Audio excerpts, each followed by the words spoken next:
నీ మీద కోపపడు వారందరూ సిగ్గుపడి విస్మయముందురని దేవుని వాక్యం సెలవిస్తుంది.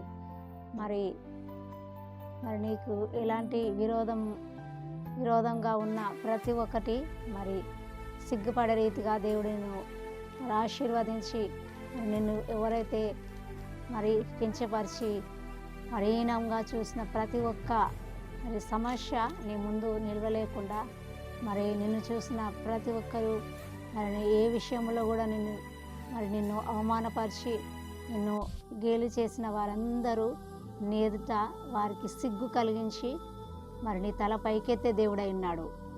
మరి ఏ సమస్యలో కూడా ఈ సమస్యలో నేను కృంగిపోతున్నాను, నేను బాధలో ఉన్నాను అటువంటి సమస్యలు మరి మీరు ఎదుర్కొంటున్నారేమో. అలాంటి సమస్యలో నుండి నీ తల పైకెత్తి మరి నీ గేలి చేసిన వారిని సిగ్గుపరిచే దేవుడై ఉన్నాడు.